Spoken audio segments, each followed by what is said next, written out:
Hello दोस्तों, आप सभी का स्वागत है हमारे YouTube channel Excel official classes पर। आज मैं आप लोगों को बायोलॉजी के चैप्टर 1 के बारे में जो प्रक्रम था हमारा, उसके बारे में मैंने बहुत कुछ बताया था। आज उसी को आगे लेकर चलते हैं, ठीक है। कल हमने विषम पोषण के 3 पॉइंट्स को पढ़ लिया था, ठीक। चौथा पॉइंट हमारा क्या था? परजीवी यानी पैरासाइटिक कह सकते हैं। पैरासाइट यानी परजीवन जो होता है वो पैरासाइट्स होते हैं, और परजीवी जो पैरासिटिक्स होते हैं, ठीक। परजीवी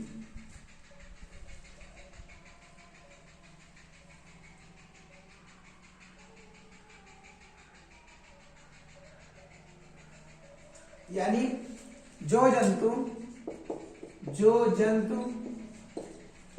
दूसरे जीवों के जीवित होने पर उनसे पोषण प्राप्त करते हैं।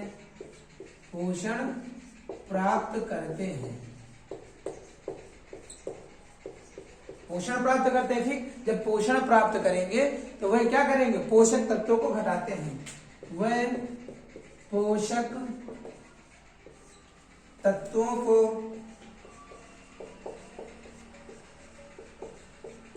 कम कर देते हैं।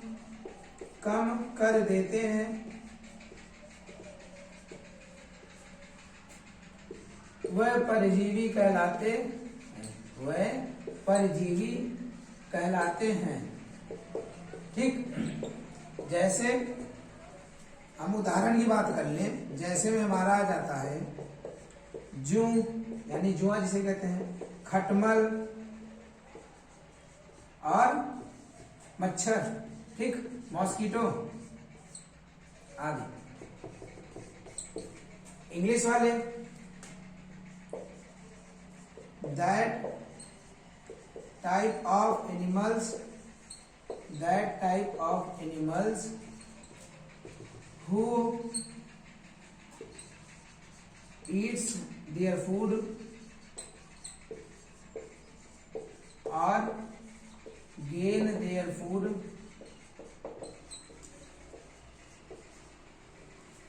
from other living organism. ठीक। तो कॉल्ड एज पैरासिटिक्स। ठीक। अब देखिए, जो जंतु दूसरे जीवों के जीवित होने पर उनसे पोषण प्राप्त करते हैं, वह पोषक तत्वों को कम कर देते हैं, वह परजीवी कहलाते हैं। ठीक। अब इसका अर्थ समझिए। देखिए, जैसे जूं है, शरीर में हमारे रहता, ठीक, हमारे ही शरीर में रहता है, लेकिन हमारे ही पोषक तत्वों को कम करता रहता है, हमसे ही पोषण लेता रहता है, तभी वो जीवित है। हमारे शरीर से पोषण नहीं पाएगा वो, तो वो जीवित बिल्कुल नहीं रह सकता। ठीक। दूसरा, खटमल भी हमारे शरीर से ही पोषण लेता है। ठीक। खटमल जैसे खाट होता है, तखत होता है, ठीक, तख्त, उसके नीचे खटमल लग जाते हैं, तो वह सभी हमारा ही खून लेते हैं। हमारे खून में पोषण पाया जाता है। ठीक। पोषण पाया जाता है, तो वो पोषण जानवर ले रहे हैं, खटमल, और हमें पोषक तत्वों की कमी होती जा रही है। वैसे मच्छर से तो आप सभी लोग वाकिफ हैं। आज हर जगह मच्छर पाए जा रहे हैं। कुछ देश हैं जहाँ मच्छर नहीं पाए जा रहे हैं। ठीक। तो मच्छर हमारे ही शरीर से खून लेते हैं, तभी वो जीवित रहते हैं, अन्यथा वो खुद मर जाए, क्योंकि पोषक तत्व हमारे ही शरीर से लेते हैं। ठीक। नोट कर लीजिए, जिनको नोट करना है जल्दी से।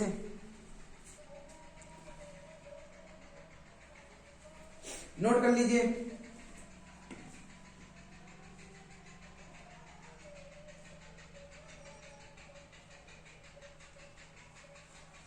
ठीक, नोट हो गया ना। अब हम अपने अगले पॉइंट पर आते हैं। ये हमारा चौथा पॉइंट था, आपको पता है। ठीक। अब हम अपने अगले टॉपिक पर आ रहे हैं। वेट कर लीजिए थोड़ा, हम अपने टॉपिक पर। तो दोस्तों, दोस्तों अब हमारा अगला पॉइंट होगा जंतुओं में विषम पोषक के पद, यानी पोषण कैसे होता है, जंतुओं में पोषक क्या क्या होता है, अब उसके बारे में हम पढ़ेंगे। पहला पॉइंट हमारा होता है अंतर्ग्रहण, अंतर्ग्रहण, ठीक। दूसरा हमारा होता है पाचन, ठीक, दूसरा हमारा होता है पाचन। तीसरा होता है हमारा अवशोषण, अवशोषण। चौथा पॉइंट हमारा होता है स्वांगीकरण, स्वांगीकरण, ठीक। और मेरा पांचवा पॉइंट क्या है, मल विसर्जन। क्या है पांचवा, मल विसर्जन, ठीक। ये हमारे 5 पॉइंट होते हैं। जंतुओं में विषम पोषक के जो पद होते हैं ये 5 प्रकार से होते हैं, यानी पहला क्या है अंतर्ग्रहण, ठीक, दूसरा पाचन, तीसरा अवशोषण, चौथा स्वांगीकरण, पांचवा हमारा मल विसर्जन होता है, ठीक। जो हमारा अंतर्ग्रहण होता है, अंतर्ग्रहण को कहते हैं इंजेशन, ठीक, इंजेशन, यानी भोजन को अंदर ले जाना, ठीक, भोजन को अंदर ले जाना, भोजन को अंदर ले जाना।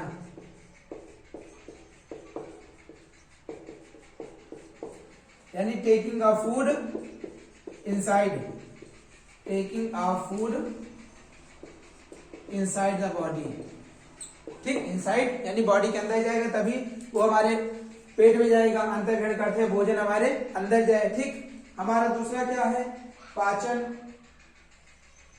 पाचन का पता हमें ना, डाइजेशन, डाइजेशन। पहले क्या होता है हमारा इंजेशन, उसके बाद डाइजेशन। डाइजेशन यानी भोजन का पचना, भोजन का पचना, यानी जो पेट में भोजन गया अब वो धीरे धीरे पचना चालू करेगा, ठीक है। Digestion of food, digestion of food, ठीक। हमारा तीसरा पॉइंट क्या है अवशोषण, ठीक, अवशोषण यानी शोषित होना, ठीक। अवशोषण एब्जॉर्प्शन, इसे क्या कहते हैं एब्जॉर्प्शन, यानी जो भोजन हमारा था अब पचने लगा, और पहले मुख में गया फिर पचने लगा, वो अवशोषित होने लगा। यानी भोजन जो है, भोजन सरल अणुओं में टूटकर, सरल अणुओं में टूटकर अवशोषित, अवशोषित होने लगा, ठीक। ये था हमारा तीसरा पॉइंट। चौथा हमारा पॉइंट है स्वांगीकरण, यानी स्वांगीकरण एब्जॉर्प्शन का उल्टा, ठीक। जैसे अवशोषण का, अवशोषण के लिए सरल अणुओं का टूटना था, ठीक, वैसे वो जो सरल अणु थे उनका फिर से जुड़ना, किसमें स्वांगीकरण में, यानी अणुओं का,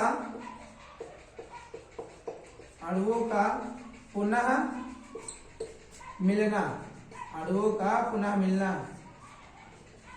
मीट अगेन ऑफ मॉलिक्यूल्स, ठीक। ये था पांचवा मल विसर्जन। अभी आपको पता है खाते हैं पेट में पचता है, ऊर्जा मिलती है, शोषण होता है, सब होता है, आखिर में मल विसर्जन यानी एक्सट्रैक्शन हो जाता है हमारा। क्या जाता है एक्सट्रैक्शन, यानी जो मल के रूप में, जो मल के रूप में बाहर निकल जाए, यानी जो खराब पदार्थ है, खराब पदार्थ जो भोजन के साथ, जो भोजन के साथ,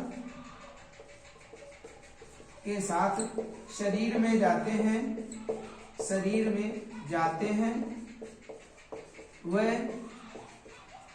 मल के रूप में, मल के रूप में शरीर से बाहर निकल आते हैं, बाहर निकल आते हैं, ठीक। मल पदार्थ जैसे टॉयलेट हो गया, टॉयलेट के रूप में निकला है, लैट्रिन के रूप में निकला है, ठीक। मल पदार्थ का अर्थ ये हुआ कि जो खराब हो जाता है हमारे पेट में, खराब चीजें हो जाती है, चली जाती है भोजन के साथ, वो मल के रूप में किसी न किसी तरीके से वो निकल आती है। पसीना निकला है, पसीने के साथ निकला है, ठीक। ये था हमारा जंतुओं में विषम पोषक के पद। अंतर्ग्रहण यानी भोजन का अंदर लेके जाना, ठीक। दूसरा पाचन, भोजन का पेट में पचना। तीसरा अवशोषण, भोजन जो था पचना, जब पचेगा तो छोटे छोटे अणुओं में टूटेगा, टूटेगा तभी हमें ऊर्जा मिलेगी, ठीक। और स्वांगीकरण यानी जो टूटे हुए अणु हैं उनमें जो खराब वाले होते हैं वे आपस में मिल जाते हैं, ठीक। आपस में पुनः मिल जाते हैं। और मल विसर्जन यानी वो जो खराब वाले अणु होते हैं मिलकर आपस में और मल के रूप में हमारे शरीर से बाहर निकल आते हैं, ठीक। ये था हमारा जंतुओं में विषम पोषक के पद। नोट कर लीजिए इसको, जल्दी से नोट कर लीजिए, ठीक। ये हमारे 5 पॉइंट थे। अब हम आगे बढ़ेंगे धीरे धीरे, ठीक। अब धीरे धीरे हम लोग आगे बढ़ते रहेंगे।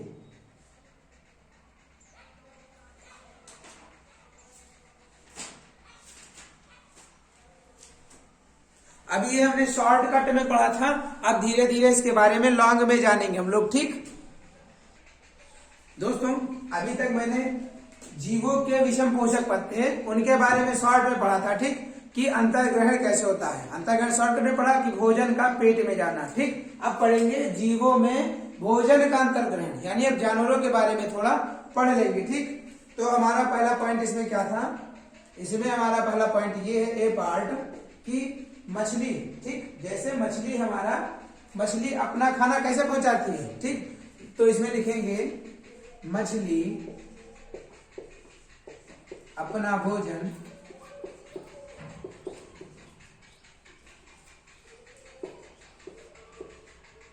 जल के धारा में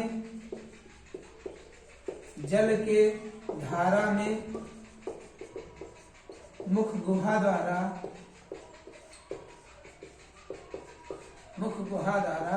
ग्रहण करती है, ठीक। मछली अपना भोजन जल धारा में किसके द्वारा ग्रहण करती है, मुख गुहा, ठीक है। ये हमारा पहला था कि मछली अपना भोजन जल के धारा में, जैसे जल उसके मुख गुहा द्वारा अंदर जाता है तो भोजन भी उसके मुख गुहा द्वारा अंदर जाता है, ठीक। ये हमारा पहला पॉइंट था।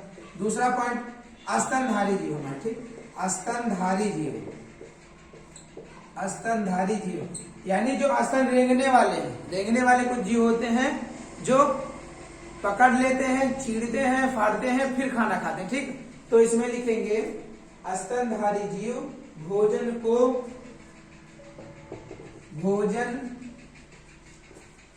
के लिए कुतरने, चीरने या फाड़ने के लिए अलग दांत रखते हैं, ठीक। ये था हमारा स्तनधारी के बारे में, ठीक। तीसरे पॉइंट पर हम आ रहे हैं, जैसे पक्षी, ठीक। मछली के बारे में जाना जो जल में रहती है, स्तनधारी जो रेंगते हैं, जमीन पर रहते हैं, ठीक। अब आ जाते हैं आकाश के बारे में। जल हो गया, पृथ्वी हो गई, अब आकाश यानी पक्षी अपना भोजन चोंच की सहायता से ग्रहण करती हैं, ठीक। ये हो गया हमारा जल, ये हो गया पृथ्वी, ये हो गया आकाश, ठीक। यानी जो जल में रहते हैं मुख गुहा द्वारा जल के साथ, ठीक। जो स्तनधारी होते हैं वह चीड़ के, फाड़ के, कुतर के कैसे भी खाएंगे, ठीक। और जो पक्षी होते हैं अपने चोंच की सहायता से, आप लोगों ने देखा होगा पक्षियों को उड़ते रहते हैं, आते हैं चोंच से जानवरों को पकड़ ले जाते हैं और खा लेते हैं, ठीक। ये था हमारा जीवों में भोजन का अंतर्ग्रहण, मतलब जीव कैसे कैसे खाते हैं भोजन अपना। ये था 3 पॉइंट्स हमारा, ठीक। और चौथा पॉइंट हमारा स्पर्शक यानी हाइड्रा में एक स्पर्शक होता है, ठीक। हाइड्रा अपना भोजन स्पर्शक द्वारा, स्पर्शक, ठीक, स्पर्शक यानी टेंटेकल्स, टेंटेकल्स के द्वारा ग्रहण करती है, के द्वारा ग्रहण करती है, ठीक। 4 पॉइंट हो गए हमारे। जैसे अमीबा हाइड्रा था जो जल में शैवाल काई के रूप में मौजूद होते हैं, हाइड्रा, ये भी हमारा हो गया, ठीक। 4 पॉइंट हो गए। जल में जो काई या गंदगी मौजूद है तो इनके बारे में होगा। स्तनधारी, रेंगने वाले, और पक्षी जो आसमान में उड़ते हैं, ठीक। तो भोजन का अंतर्ग्रहण जीवों में कैसे कैसे होता है मैंने आपको ये समझा दिया है, ठीक। और हमारे चैनल एक्सेल ऑफिशियल क्लासेस को सब्सक्राइब करना तो बिल्कुल ही ना भूलें, ठीक। और हमारा चैनल है एक्सेल कोचिंग सेंटर, ठीक, एक्सेल कोचिंग सेंटर या कोचिंग क्लास, ठीक, एक्सेल कोचिंग क्लासेस, ये भी हमारा ही चैनल है, इसको भी आप लोग सब्सक्राइब कर सकते हैं, ठीक। दोनों ही हम लोगों के ही चैनल है, ठीक। आप इसको भी सब्सक्राइब कर लीजिए, एक्सेल ऑफिशियल क्लासेस और एक्सेल कोचिंग क्लासेस, आप चाहे जिनको सब्सक्राइब कर सकते हैं। पढ़ने को आपको इसी पर सारा मटेरियल मिलेगा, ठीक। तो मैंने समझा दिया जीवों में भोजन का अंतर्ग्रहण कैसे कैसे होता है, ठीक। नोट कर लीजिए जल्दी से, आप इसको जल्दी से नोट कर लीजिए।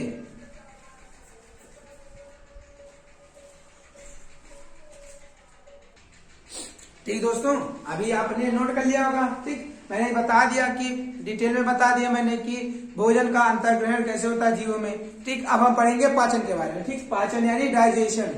डाइजेशन कब होता है हमारा? जटिल व अघुलनशील खाद्य पदार्थ, जटिल व अघुलनशील घुलनशील पदार्थ रासायनिक और भौतिक अभिक्रिया के बाद सरल अणुओं में टूट जाते हैं, सरल अणुओं में टूट जाते हैं, ठीक, टूट जाते हैं और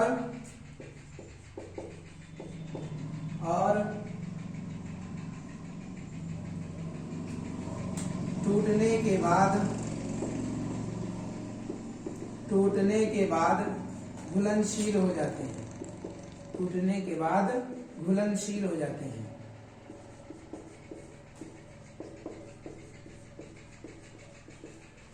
यह प्रक्रिया पाचन कहलाती है, यह प्रक्रिया पाचन कहलाती है, ठीक, पाचन कहलाती है। क्या लिखा है? जटिल व अघुलनशील पदार्थ, ठीक, जटिल व अघुलनशील पदार्थ रासायनिक तथा भौतिक अभिक्रिया के बाद सरल अणुओं में टूट जाते, ठीक। जैसे कोई अघुलनशील है जो पानी में न घुल रहा हो, ठीक, और कुछ जटिल भी है, बहुत कठिन टूटना रहा, तो वो चाहे रासायनिक अभिक्रिया करे चाहे भौतिक अभिक्रिया करे, ठीक, वो सरल अणुओं में टूट जाते हैं। जब सरल अणु में टूट जाएंगे तो वो लोग कैसे जाते हैं? घुलनशील। और जब घुलनशील हो जाते हैं तो घुलनशील की प्रक्रिया हमारी क्या कहलाती है? पाचन, ठीक। ये था हमारा आज का पॉइंट, डाइजेशन। नोट कर लीजिए जल्दी से।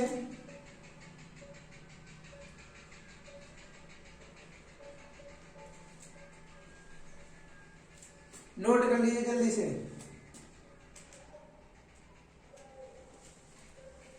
तो दोस्तों ये आज का हमारा लास्ट टॉपिक था, ठीक। पाचन में कल हम मनुष्यों के आहार नली में जो पाचन होता है उसमें यांत्रिकी पाचन होता है, रासायनिक पाचन होता है, मुख गुहा में पाचन होता है, ये सारी चीजें मैं आपको कल अगले लेक्चर में आप सभी को बताऊंगा। तब तक हमारे साथ जुड़े रहिए और हमारे YouTube channel Excel official classes, Excel coaching classes, इन सभी को सब्सक्राइब करना बिल्कुल ना भूलें। अगर मेरा वीडियो अच्छा लग रहा हो तो वीडियो को लाइक कर दें, कहीं पर भी त्रुटि हो तो कमेंट सेक्शन में बिल्कुल बताएं, हिचकिचाए ना कि यहाँ पर गलती हो रही है तो मैं उसको सुधार सकता हूँ, ठीक। तो आप लोग वीडियो के साथ बने रहिए और ऐसे ही हमारा सहयोग करते रहिए। Thank you guys for watching this video, and we are hoping that you are all satisfied with my video.